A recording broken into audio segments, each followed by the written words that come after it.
You're about to achieve something important. That job you wanted, that relationship you hoped for, that goal you pursued for months. And then, inexplicably, you ruin it. You say something wrong, make a destructive decision, or simply give up when you're inches from the finish line. You wake up the next day wondering what the hell happened, as if an invisible force had taken control of your life and pressed the self-destruct button.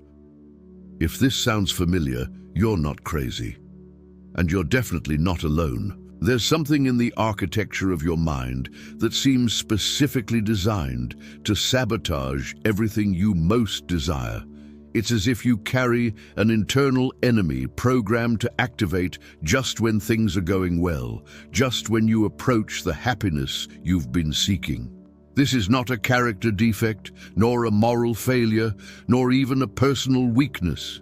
It's something much deeper and more primitive, something that Sigmund Freud identified over a century ago, and that modern psychology has confirmed again and again. Your mind is literally programmed to sabotage your own happiness. But here's the part no one tells you. This sabotage isn't random. It's not chaotic. It's not inexplicable. It has an internal logic, a reason for being, an evolutionary purpose that once kept you alive, but has now become your greatest obstacle. And once you understand this logic, once you can see the invisible threads that move your self-destruction, something extraordinary happens. You regain power over your own life. To understand why your mind sabotages you, you need to meet three characters who live inside your head and are constantly at war with each other. Freud called them the id, the ego, and the superego. But think of them as three distinct voices that never agree on what's best for you. The id is your inner child, impulsive and hedonistic, who wants everything now and doesn't understand consequences. It's the voice that tells you, eat that whole pizza, spend the money on something unnecessary, screw it all and go to the beach. The id lives in an eternal present where only immediate pleasure and pain avoidance exist. On the other side is the superego, your relentless internal judge, formed by all the expectations, norms, and values you absorbed since childhood. It's the voice that tells you, you're not enough, you don't deserve to be happy, people like you don't achieve these things. The superego is perfectionist, punitive, and obsessed with what others will think. And in the middle, desperately trying to balance between these two opposing forces, is the ego, your adult consciousness trying to navigate reality functionally. The problem is that these three don't collaborate, they compete. And when they compete, you lose. The result is that familiar feeling of being divided against yourself, of wanting something with one part of you while another part sabotages you, of feeling like there are multiple people living in your head and none is really in charge. But this is only the first level of sabotage. The real enemy of your happiness is something even more subtle and powerful. Freud discovered something that modern society prefers to ignore. There exists within you a force he called the death drive, or thanatos, that doesn't just seek destruction, but finds perverse satisfaction in suffering. It's not that you consciously want to suffer, it's that there's a primitive part of your psyche that associates suffering with authenticity, that confuses pain with depth, that interprets struggle as evidence that you're alive. This force whispers to you that if things are going too well, if you're too happy, then something must be wrong, then you're living a lie, then you don't deserve what you have. And here's where it gets really perverse. Your mind has developed a specific tolerance to suffering. Just as an addict needs more and more drugs to feel the same effect, your psyche has become accustomed to a baseline level of unhappiness that it interprets as normal. When your life genuinely improves, when things go well, when you feel really happy, your mind interprets this as a threat to the known balance. It's as if your unconscious said, "This can't be real, this can't last, we better return to known territory." And then it activates the sabotage mechanisms. These mechanisms are so subtle you don't even recognize them when they're operating. You start looking for problems where there are none, creating drama where peace exists, finding flaws in people who love you, doubting your own achievements. Your mind becomes a machine for generating evidence of why you don't deserve to be happy, why this can't last, why it's better to return to familiar suffering before life disappoints you more brutally. But there's something even deeper operating here, something Freud intuited but couldn't fully articulate. Sabotage doesn't just come from your personal history or internal conflicts. It comes from something that's engraved in the source code of human experience, the existential guilt of being alive in a world where others suffer. It's survivor guilt, taken to a cosmic level. Unconsciously, you feel you have no right to be happy while injustice, pain, and suffering exist in the world. Your happiness feels like a betrayal to all who suffer, like an act of privileged ignorance, like a denial of the reality of human pain. This existential guilt manifests in ways you don't consciously recognize. You sabotage yourself because some primitive part of you believes you deserve to suffer, not as punishment, but as a form of cosmic solidarity with universal suffering. That's why when things go too well, when your life feels too easy, when you have too much while others have little, something inside you presses the reset button. Not because you're masochistic, but because some ancestral part of your soul believes suffering is the most honest way to exist in a broken world. And here's the first specific mechanism of sabotage: toxic familiarity. Your mind is programmed to interpret the familiar as safe, even when the familiar is destructive. If you grew up in an environment of drama, conflict, or emotional scarcity, your psyche learned to associate these states with home. When your life becomes too stable, too peaceful, too abundant, your unconscious interprets this as unknown and potentially dangerous territory. It's safer to return to known drama than to venture into unknown happiness. That's why you sabotage healthy relationships, abandon stable jobs, or create problems when there are none. Not because you're self-destructive by nature, but because your mind confuses peace with danger. The second mechanism is even more subtle: fear of deferred disappointment. Your mind, which has learned that all good things eventually end, prefers to control when and how your happiness ends, rather than wait for life to destroy it. It's like burning your own house before it can accidentally catch fire. Your unconscious reasons that it's better to ruin something good with your own hands than to wait for fate to do it more cruelly and surprisingly. At least this way you maintain the illusion of control, the feeling that your suffering has purpose and direction. The third mechanism of sabotage is perhaps the most devastating: addiction to emotional intensity. Your nervous system has become accustomed to living on emotional roller coasters, to cycles of euphoria and depression, hope and disillusionment. Genuine happiness, which is stable and sustained, feels boring in comparison. Your mind, addicted to drama and intensity, interprets peace as monotony and stability as emotional death.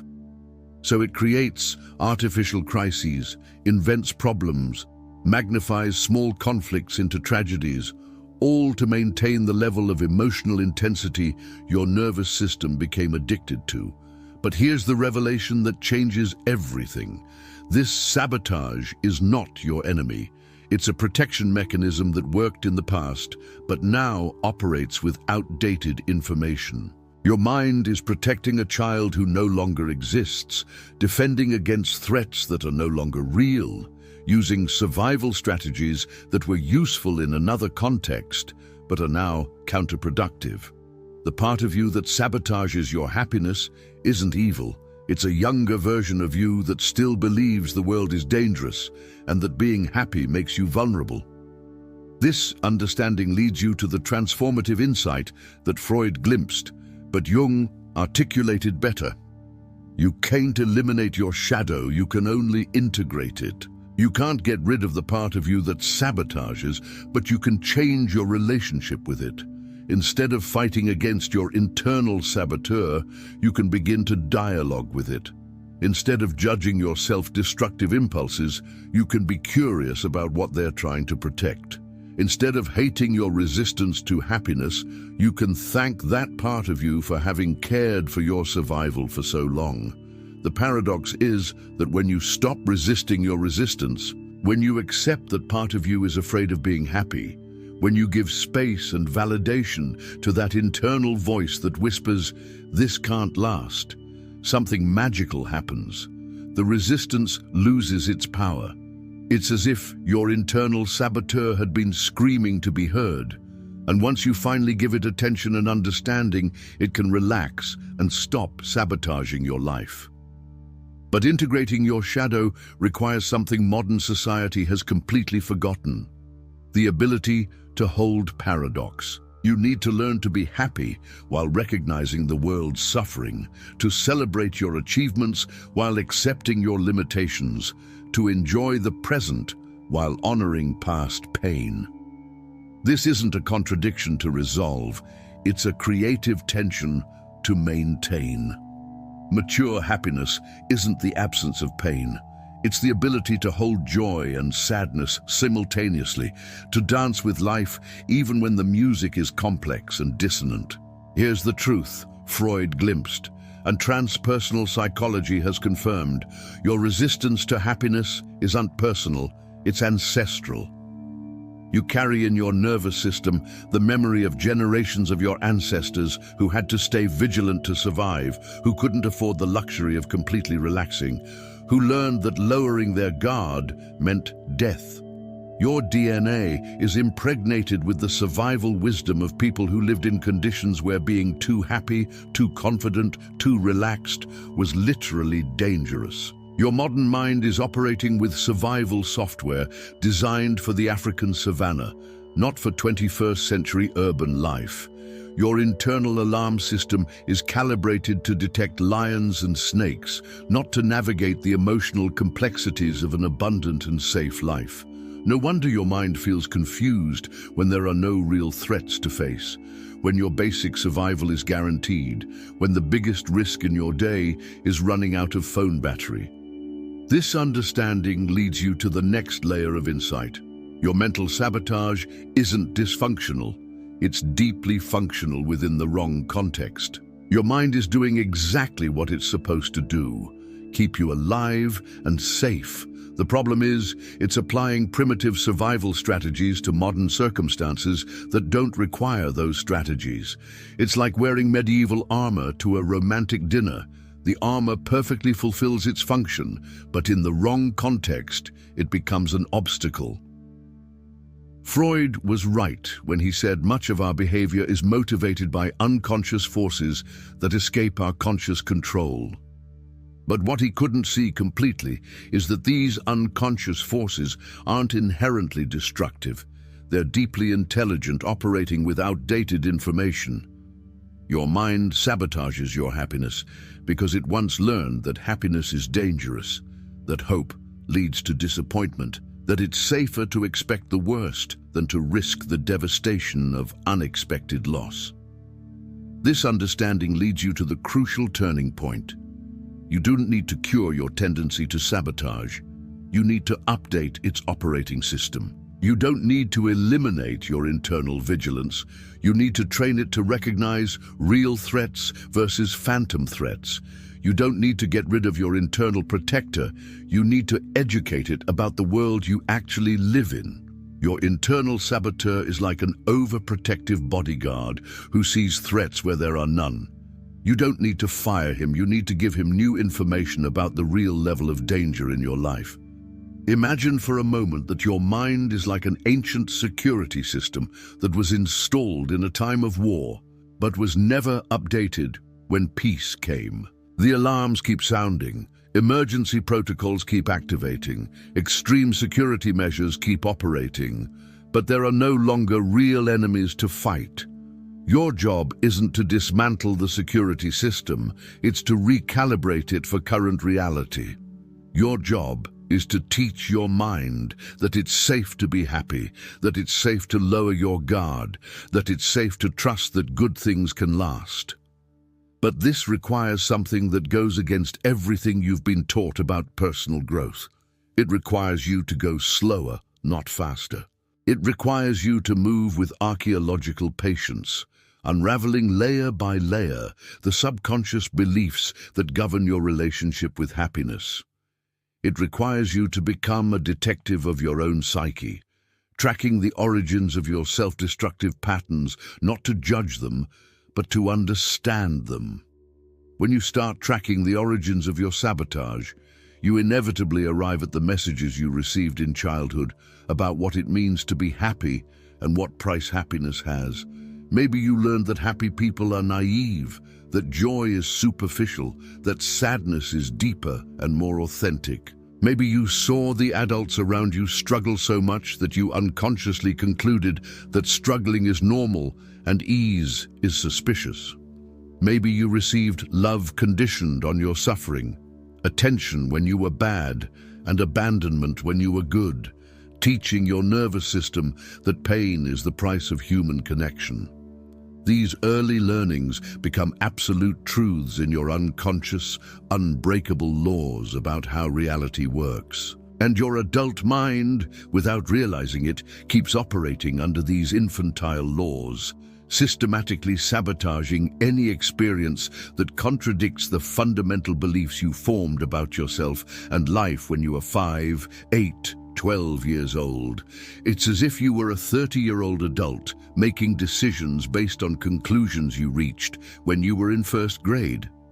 This is where Freud's most powerful insight comes in, the one modern self-help has completely misunderstood. You can't think your way out of patterns that were formed before you could think. You can't rationalize your way out of emotional programming that was installed when your rational brain was still developing. You can't use the conscious mind to solve problems that were created by the unconscious mind. It's like trying to use a calculator to repair the calculator itself. So what's the solution? Freud had a radical answer for his time that remains radical now.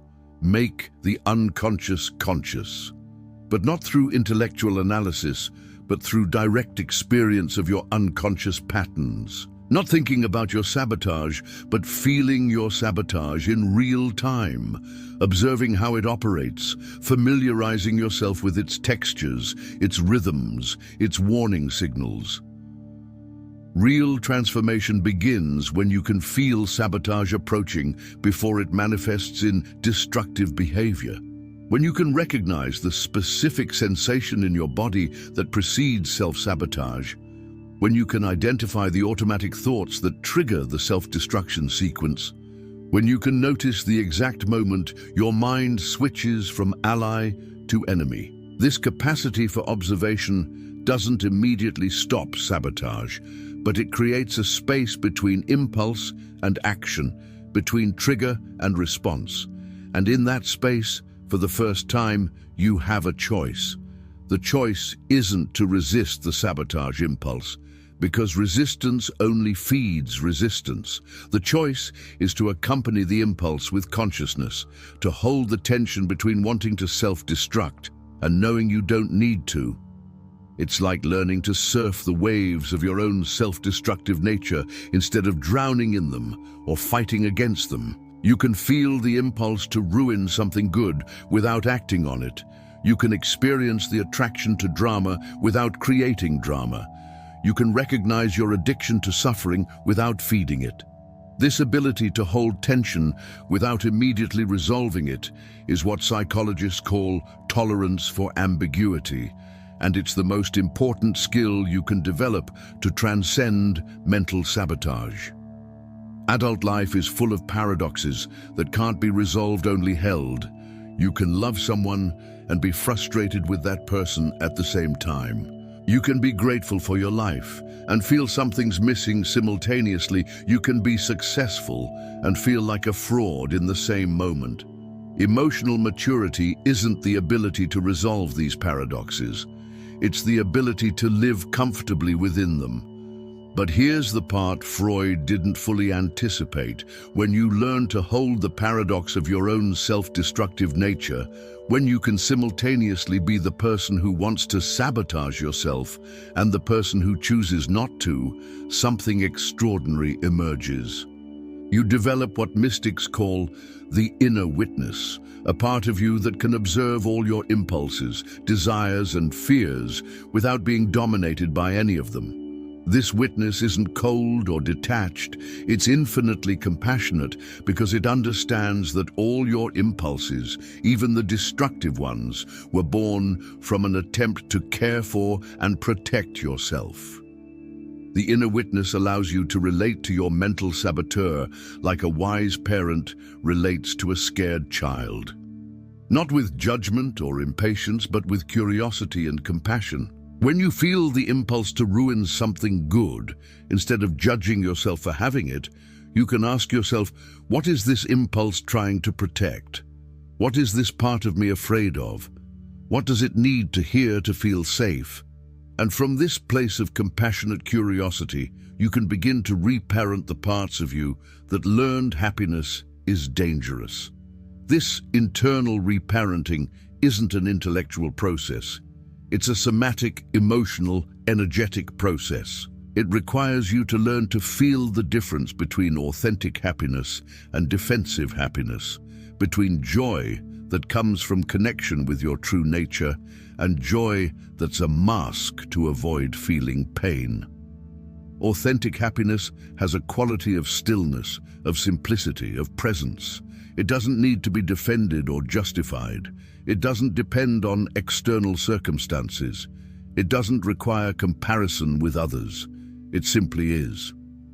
Defensive happiness, on the contrary, is strident, needs constant validation, depends on keeping certain circumstances in place, feels fragile, and needs to be protected. Your internal saboteur can tolerate defensive happiness because it recognizes its inherent fragility.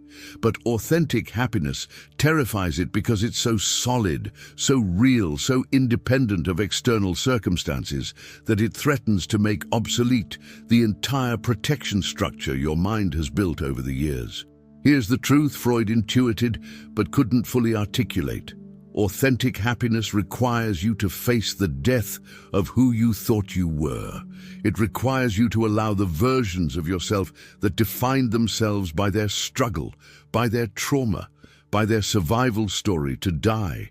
And this psychological death is terrifying for the ego, which has built its entire identity around being the hero of a story of suffering and overcoming. Your ego prefers to be the protagonist of a tragedy than a secondary character in a comedy. It prefers the intensity of drama to the stillness of peace. It prefers the familiarity of suffering to the uncertainty of sustained joy. And this preference isn't conscious, it's deeply unconscious, operating in layers of the psyche that are below the radar of your everyday consciousness. But when you begin to recognize these patterns, when you can see the machinery of your own sabotage operating in real time, something begins to change. Not immediately, not dramatically, but consistently. You begin to develop what Buddhists call equanimity, the ability to maintain emotional stability both in fortune and adversity, both in success and failure, both in joy and sadness. This equanimity isn't emotional indifference, it's emotional maturity. It's the ability to feel fully without being dominated by what you feel, to experience intensely without losing your center, to care deeply without depending on specific results for your well-being. From this place of equanimity, happiness isn't something you pursue or defend. It's something that emerges naturally when you stop interfering with your natural state of well-being. Because here's the final revelation: happiness isn't something you need to create or achieve. It's something you need to stop hiding from. Your natural state, when there's no mental interference, when there's no manufactured drama, when there's no resistance to what is one of basic contentment, fundamental well-being, simple joy for the mere fact of being alive. Mental sabotage isn't evidence that you don't deserve to be happy. It's evidence that you've forgotten happiness is your birthright. The solution isn't to fight against your mind, it's to remind your mind who you really are. You're not your self-destructive thoughts. You're not your sabotage impulses. You're not your ancestral fears. You're the consciousness that can observe all these phenomena without being defined by any of them. You're the space in which all these mental dramas unfold, but you're not the drama itself. And when you begin to identify with this space of consciousness, instead of with the content of consciousness, when you begin to rest in your essential nature, instead of in your conditioned personality, mental sabotage loses its ability to dominate you. It doesn't disappear completely, but it becomes like the background noise of a city.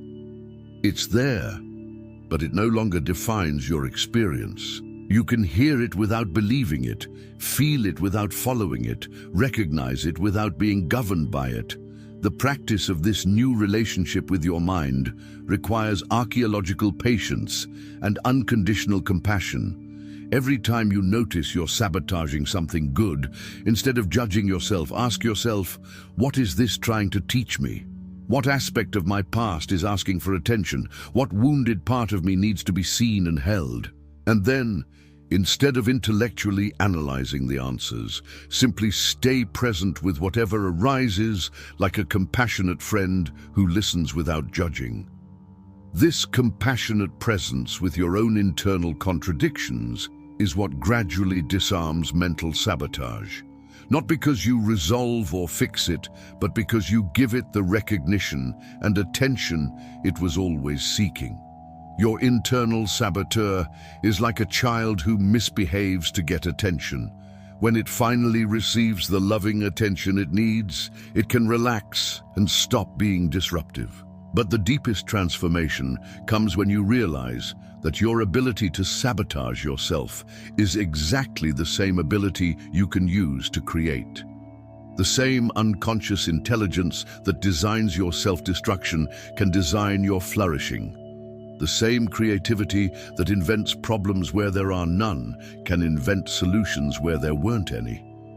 The same energy you use to resist your well-being can be redirected toward building a life that truly reflects who you are when you're not defending against ghosts from the past. This redirection of energy doesn't happen by willpower or conscious decision. It happens by natural attraction toward what is more true, more authentic, more aligned with your essential nature. When you stop spending energy resisting what is, that liberated energy naturally flows toward what wants to emerge through you. It's like removing a dam that was blocking a river. The water doesn't need instructions on where to flow. It simply follows its natural course toward the sea. Your sabotaged happiness is like that blocked river. Happiness is there, it was always there, but you've built mental dams that prevent its natural flow. These dams were built with good intentions to protect you from emotional floods you feared you couldn't handle. But now that you're an adult, now that you have emotional resources you didn't have as a child, you can begin to carefully dismantle these dams, allowing your natural happiness to flow gradually without creating floods. This process of conscious dismantling of your own defenses against happiness is perhaps the most important work you can do in this life. Not because happiness is the final goal of existence, but because when you're not spending energy sabotaging your own well-being, that energy is available to contribute to the world's well-being. When you're not trapped in the dramas of your own self-destruction, you can clearly see the real suffering that exists around you and respond from a place of genuine resources instead of trauma reactivity. Freud was right. Your mind sabotages your happiness, but what he couldn't see completely is that this sabotage is also an invitation to a deeper level of self-knowledge, to a more mature relationship with your own nature, to an expanded capacity to hold the complexity of being human without collapsing into simple polarities of good and bad, victim and victimizer, happy and sad. True mastery isn't avoiding mental sabotage, it's dancing with it so skillfully that it becomes part of your creativity instead of being the enemy of your well-being. It's developing the ability to be happy, not despite your psychological complexity, but through it. It's learning to love all your humanity, including the parts that prefer drama to peace, intensity to simplicity, struggle to rest. And when you can finally embrace all your humanity without judging it, when you can hold both your light and your shadow with equal compassion, when you can simultaneously be the person who sabotages themselves and the person who chooses differently, then you discover something no self-help book can teach you. That your happiness never depended on eliminating your capacity to suffer, but on expanding your capacity to love everything you are. This is the final invitation.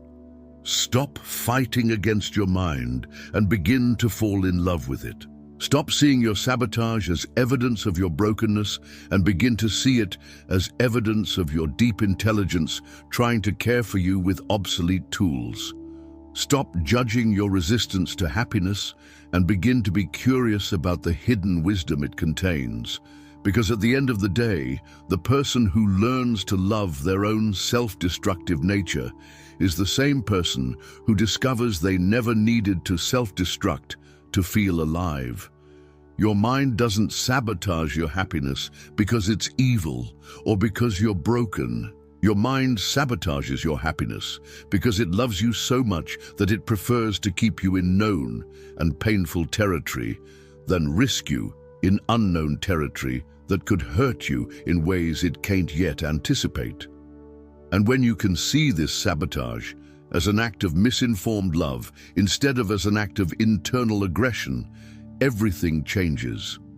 Because then you can begin to lovingly educate your mind about the current reality of your life, about your present resources, about your adult capacity to handle both joy and loss. This education doesn't happen through rational arguments or positive affirmations.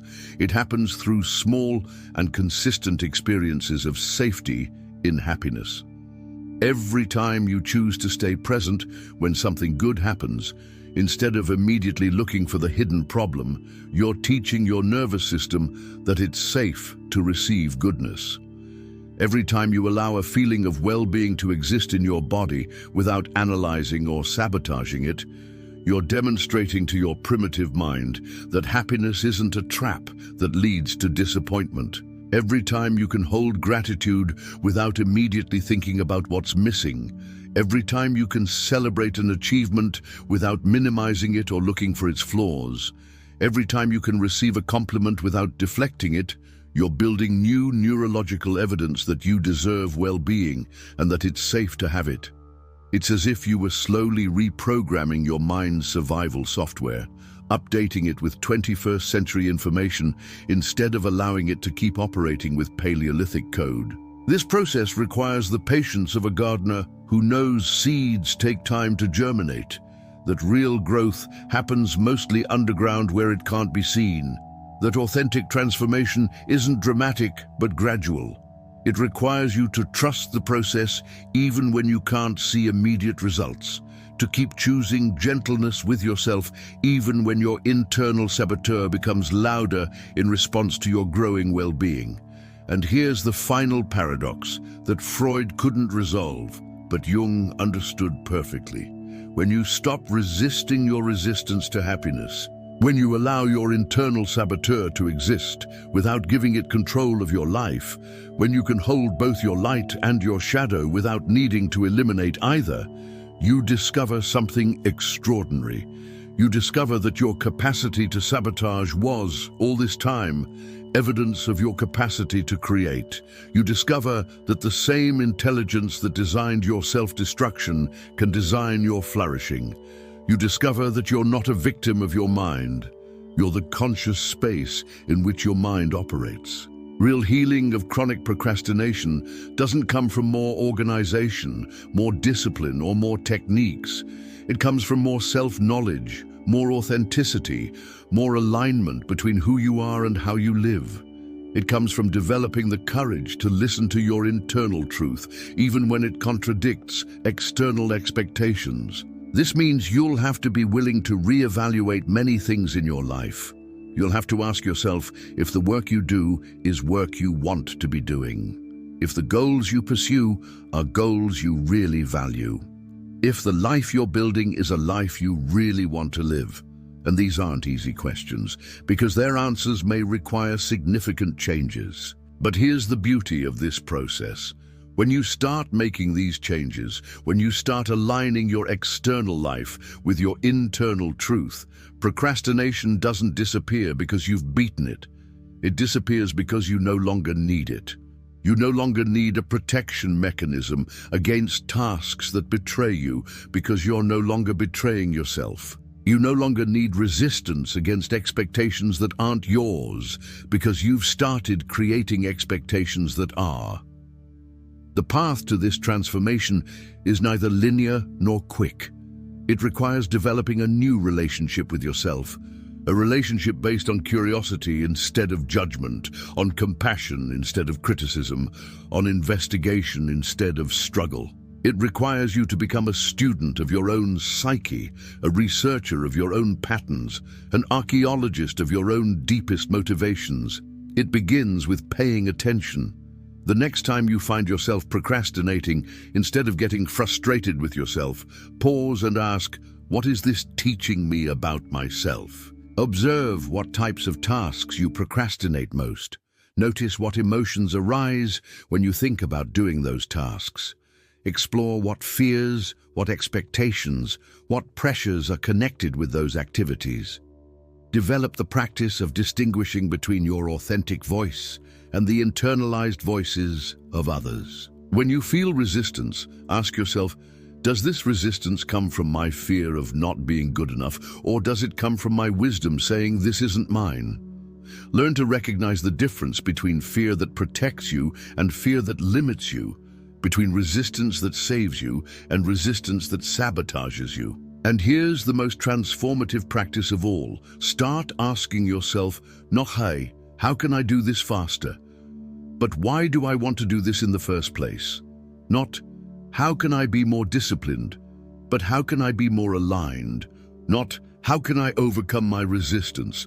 But what do I need to understand about my resistance? When you develop this new relationship with your procrastination, when you start seeing it as valuable information instead of as a character flaw, something profound changes in how you relate to yourself.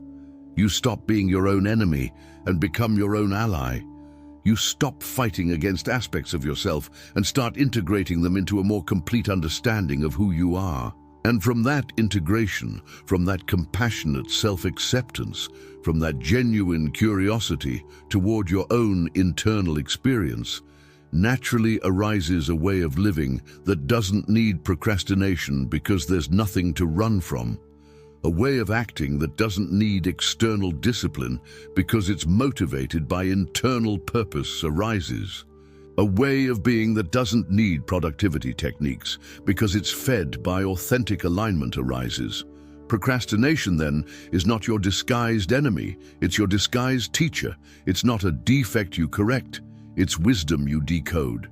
It's not an obstacle you overcome, it's a map you follow toward a more authentic and aligned version of yourself. When you understand this completely, when you integrate it not just intellectually, but emotionally, when you start living from this new understanding, you'll discover something extraordinary, that the person you thought you were when you procrastinated wasn't the real one. The real you is when you're aligned, when you're in flow, when you're doing what you came to do. That person doesn't procrastinate because they don't need to. That person acts from such a deep place of authenticity that resistance simply doesn't arise.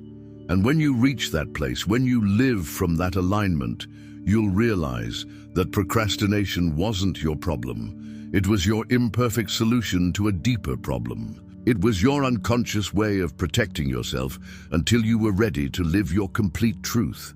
It was your internal system telling you, not yet. Wait until you know who you really are. Now you know. Now you understand.